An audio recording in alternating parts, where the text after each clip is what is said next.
My throat is parched and raw. I can't sing a single second more, no matter how hard I try. No matter how much biomancy I toss at myself and the surviving members of my team, it doesn't matter if we don't have water. It's been almost 2 days since our capture. The black-toothed monster had happily allowed me to heal my team and prevent them from bleeding out, but it supplied neither food nor drink. A slower, more insidious killer than the web-spinning freak torturing us was going to take hold soon: dehydration. All of us are low on fluids from nearly bleeding out multiple times. I can feel myself passing in and out of consciousness already. It won't be long until our deaths. The bastard prods me, trying to get me to sing. I would if I could, but it's simply not possible.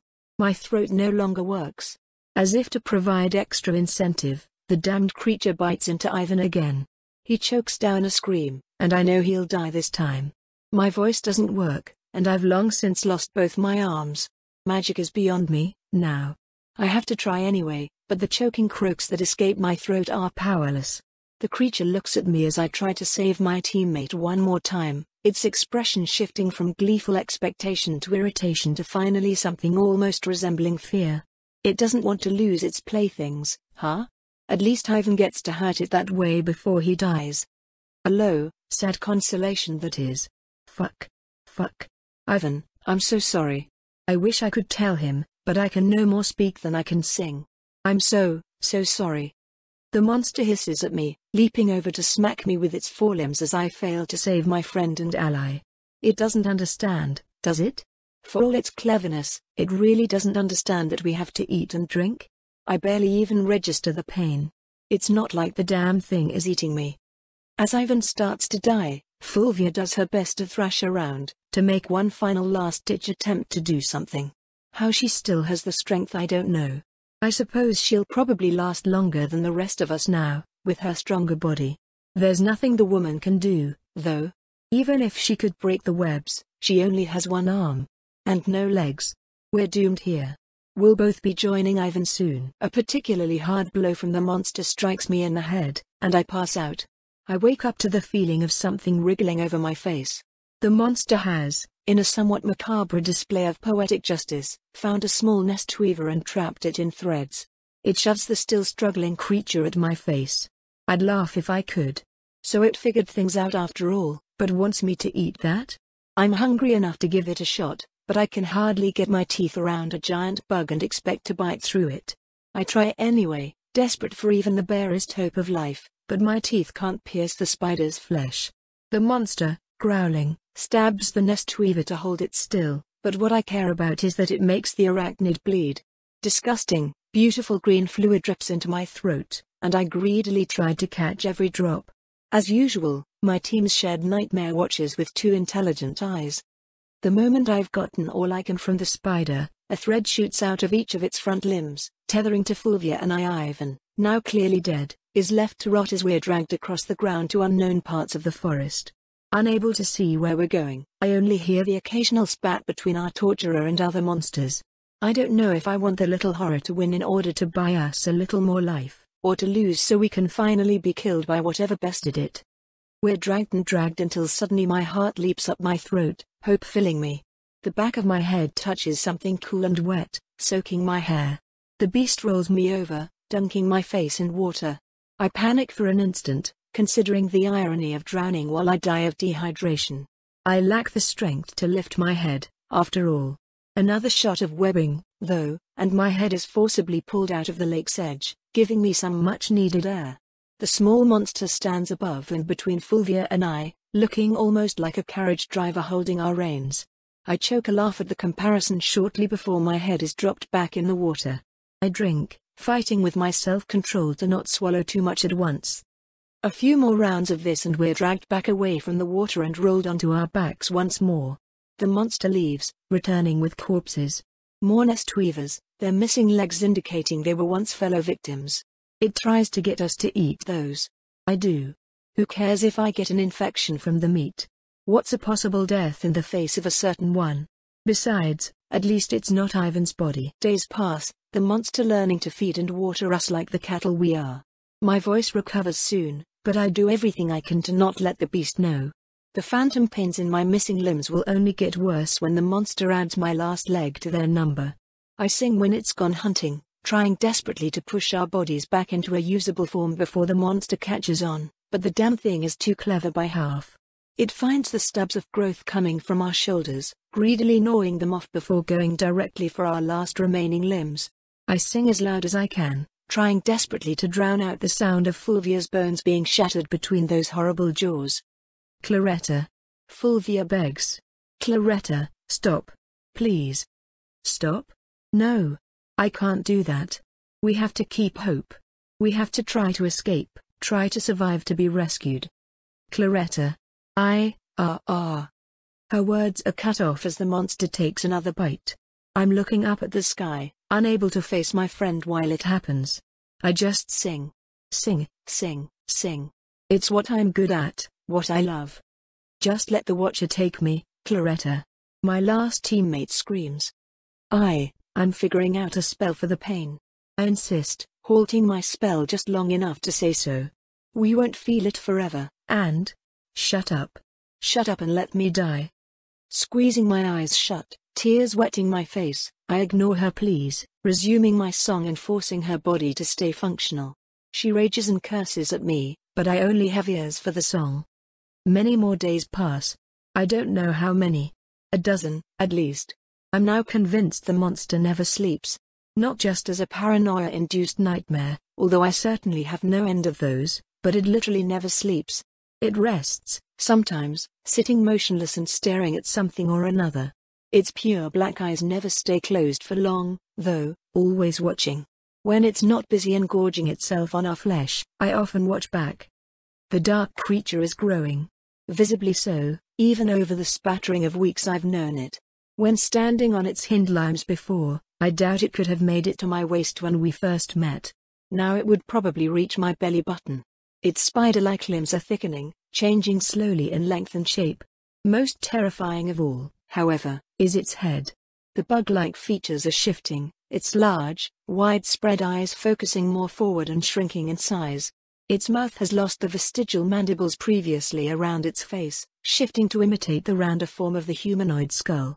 Bits of chitin slough off the monster's head day by day, revealing a humanoid nose that reminds me very much of Ivan's. It notices me staring, grinning widely at me.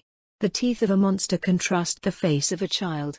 It is uncannily wrong, still only halfway through whatever macabre transformation is taking place, but it grows more and more familiar every day. What is this creature eating when it gnaws at us? Our flesh, or our very humanity? I look away, going back to singing. I'm far too tired for a magical song, having spent my energy at that for hours earlier today. Properly fed and watered, though, I do not need to worry about straining my voice. I can, after all, heal any damage sustained from singing. By singing. And singing is all I can do to chase away the constant torment of reality. This is a lark's story. Content yet seeking more. The lark flies far for she loves naught but to explore. From islands high she sees so far, searching still for something new. But the lark can't fly above the sky, so down and down she flew. I learned the song in church, but at its heart I always felt a lark's story is a song for hunters. A song for the ever restless, the ever seeking. A song for people like my team who would risk their lives in the forest beyond all sanity, who would fight impossible odds against ever more dangerous circumstances for no reason beyond the restlessness in our souls. Singing it has always given me hope, and I pray to the all-seeing watcher that it gives Fulvia the hope she needs too. Yet while the church encourages prayer, it teaches us to know better than expect those prayers to be answered. This. Ish. Alextora. The dark beast sings along, its screechy, horrible voice menacingly off-key. Content ye siki moo. I stop singing, the monster padding back onto my belly with that horrible grin on its face. It lies down to make itself comfortable, head resting on my chest as it continues its butchery of music. Tharlark fais farfo z. Loves nalptos plore. You're not the one that's supposed to like it, I whisper helplessly. For the first time, the idea of singing disgusts me. This thing has taken even music from me.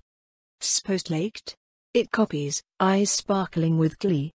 It's learning from us, Claretta, Fulvia moans. You have to let us die. Fulvia, I won't just roll over and give up, I answer, though the words come out as less confident than they should. They'll have dispatched another team by now. We have two. It eats you less. Fulvia screeches back, glaring at me with a mad look in her eyes. You don't even watch, you cowardly bitch. Look at it. It fucking likes you. The rest of us? It tests things. Ivan was first. It's pushing how much torture it can get away with before we die, and it likes you because you help it. You help IT. You're on its side, you bitch. I want to protest, but before I can the beast leaps up. Back arched, it hisses furiously in Fulvia's direction, its teeth bared in threat rather than smile.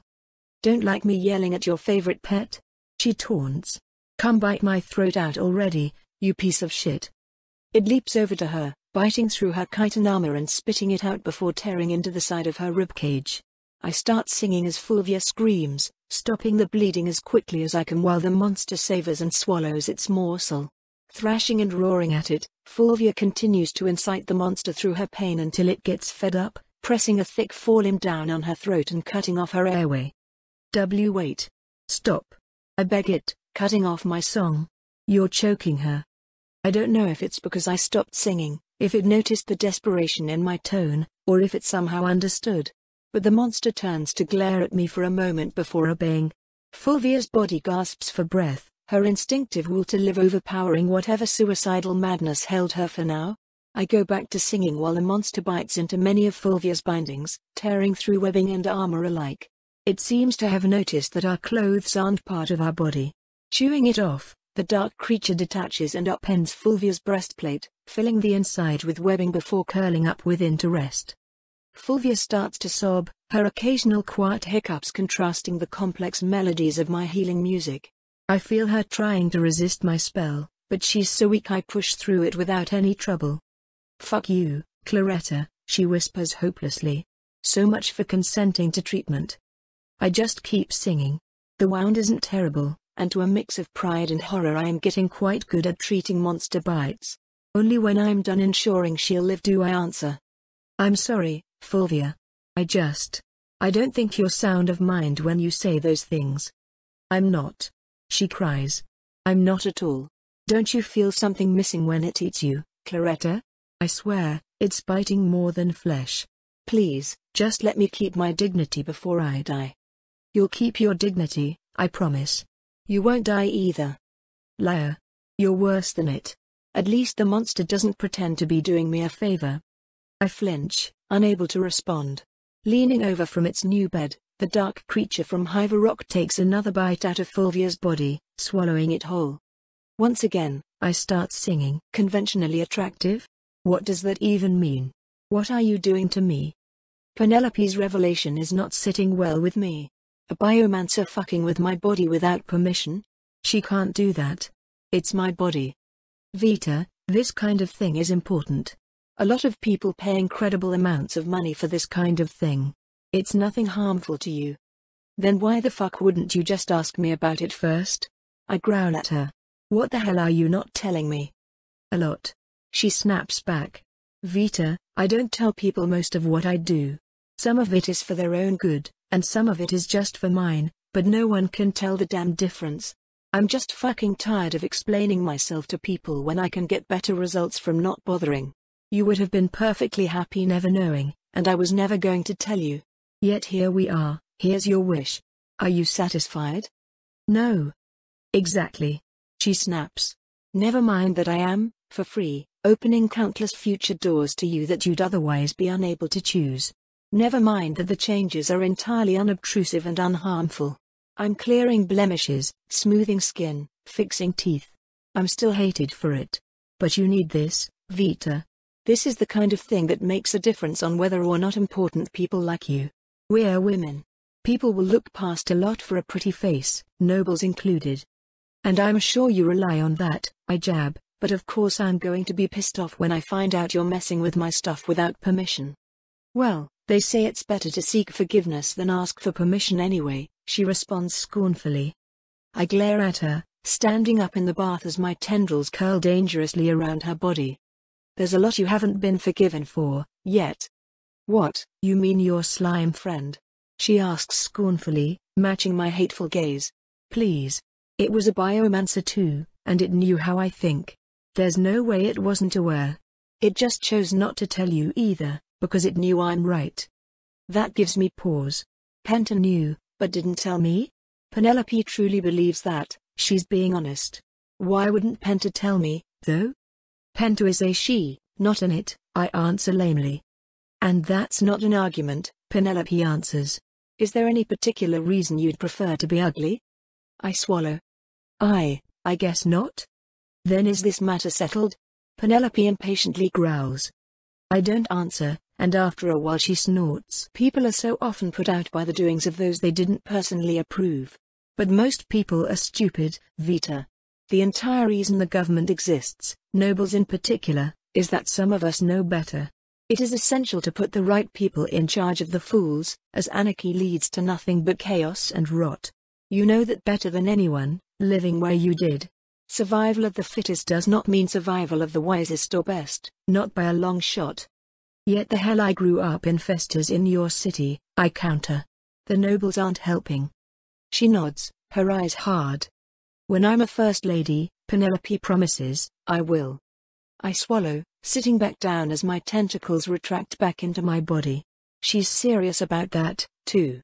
For all her flaws, she seems to care about something I can't afford to not help her with. Not when Lynn and Rowan are still stuck there. Penelope. Do you think I'm stupid? I ask slowly. She raises an eyebrow at me, shifting to stretch her back.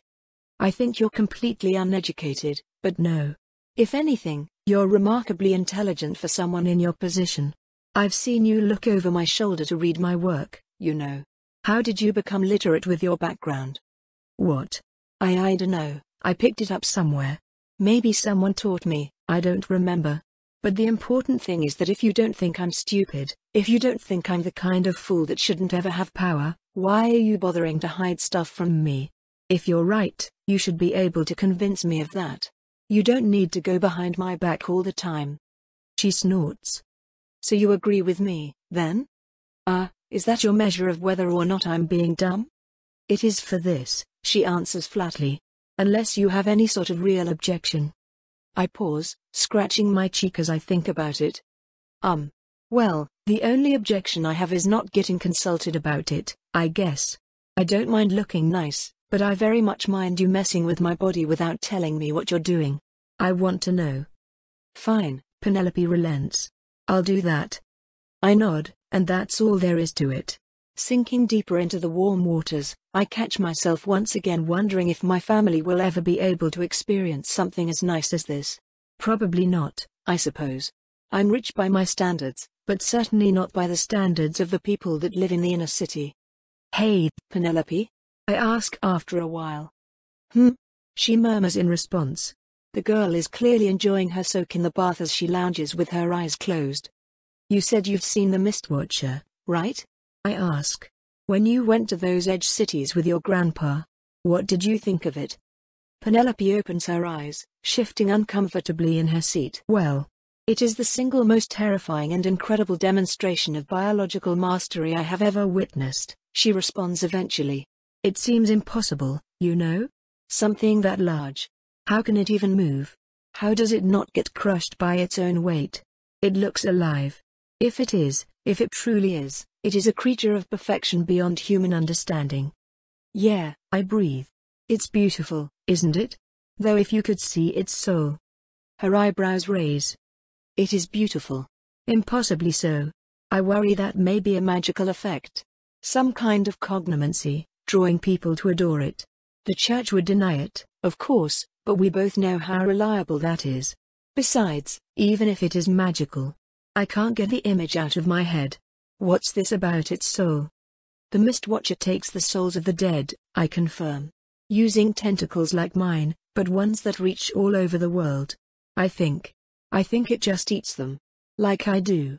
Its soul form looks like its physical form, but with mouths instead of eyes. Penelope's eyes widen. That's disturbing.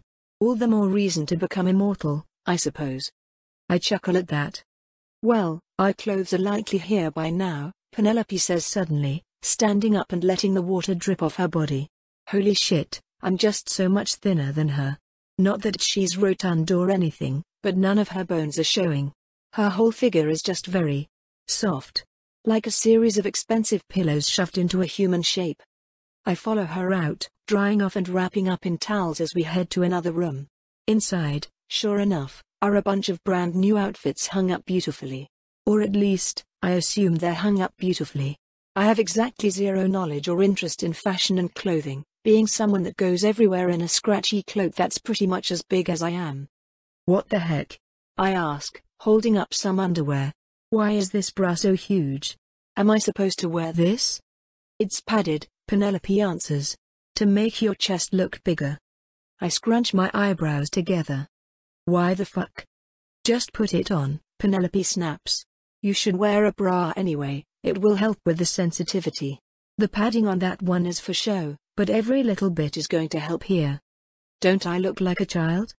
You do, which is bad for our purposes, Penelope answers. Drawing attention away from that so you seem more mature will help sell the notion that you're going to reliably assist with the research I'll be ostensibly employing you for. She pauses for a moment. Also, I suspect Lord Erebus will rather like it, which will be more points in your favor. It's best not to play a game of cards until you've finished stacking the deck, as it were.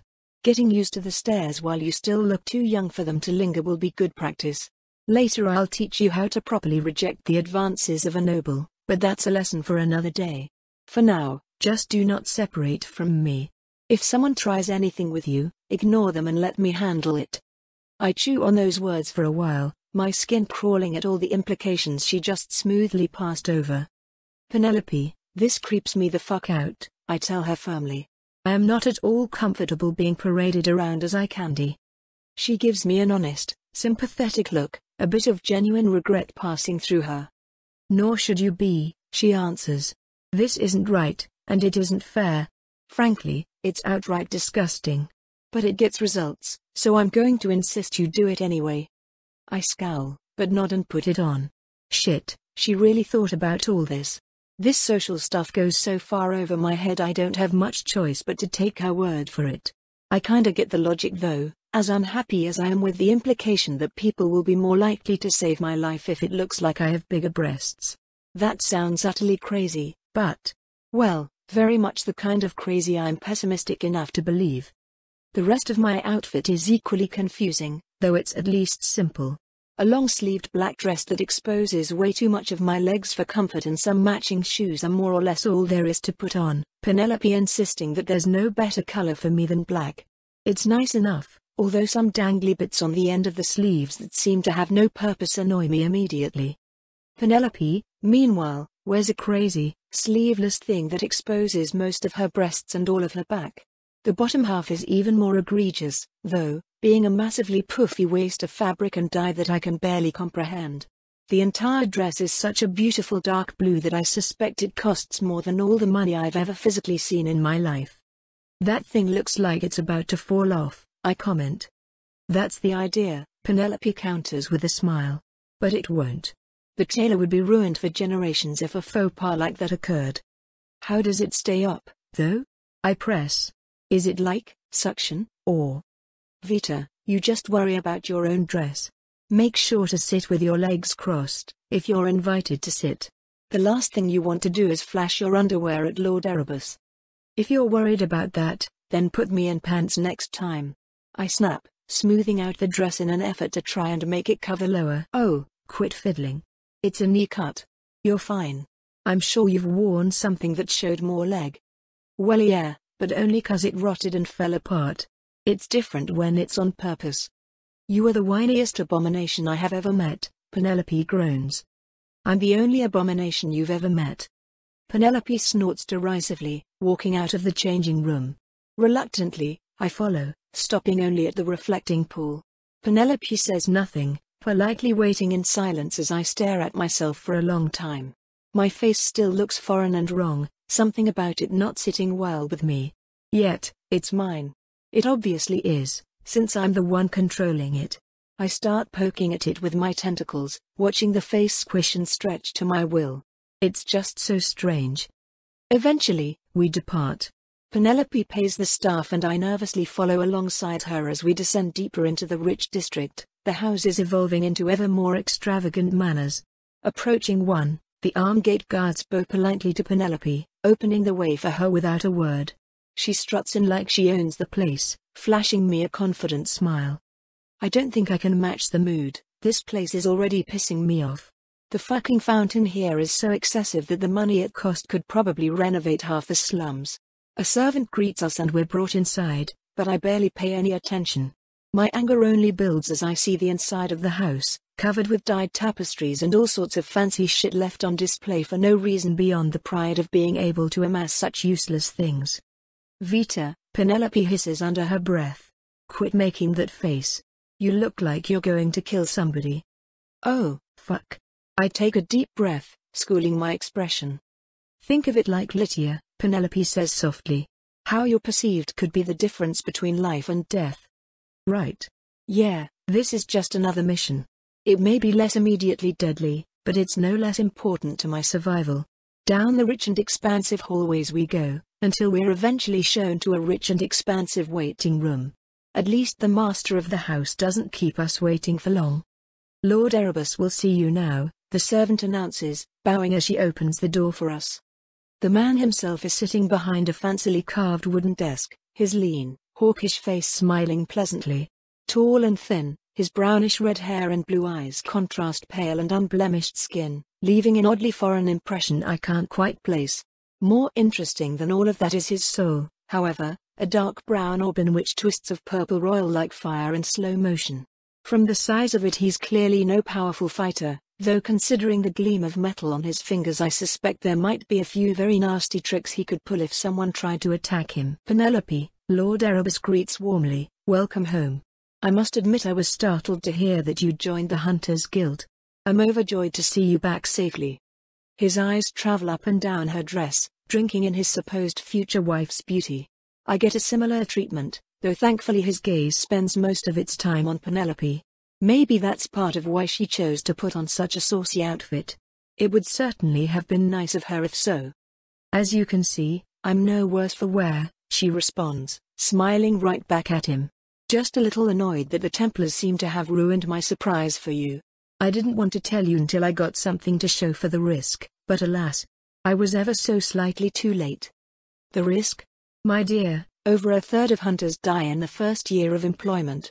Over half die in the first 5 years. You think I'm the lower half, darling? Penelope protests smoothly. I'm hurt. He sighs, looking away. We'll have this conversation later. For now, let's talk about this other problem you've dropped on me. Though I admit. Vita, is it? Yes, Lord Erebus, I answer. I was ready for that one.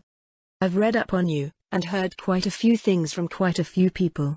Firstly, however, I would like to thank you.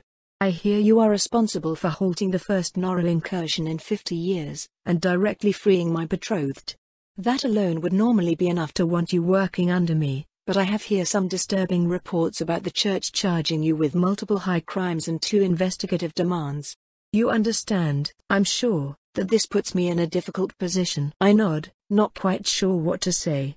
The First Lord steeples his fingers, leaning his elbows on his desk. Are they true? He asks.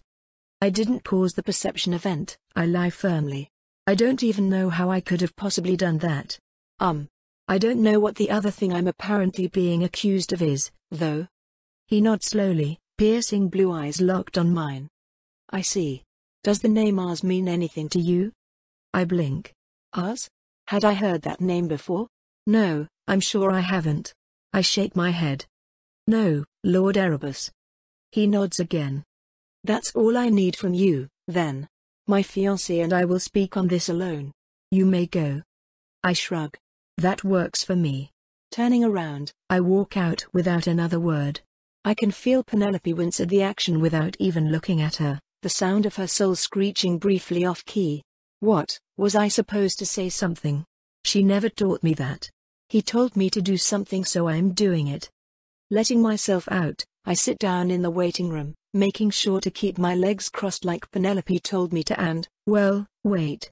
They talk for a good while before Lord Erebus eventually gets up to pull Penelope close for a while. Then, she exits, a triumphant smile on her face. I'm good, then? I ask. You're good, she confirms. Things went rather well. Surprisingly so. Neat. Now what? Now? She purrs, anticipation filling her features. Now we go stretch your talents, Vita. It's time to push them as far as they'll go. My tendrils curl gleefully, a grin of my own growing to match hers. I stand up, ready to follow her. I can barely wait. Finally, I get to do some fucking necromancy.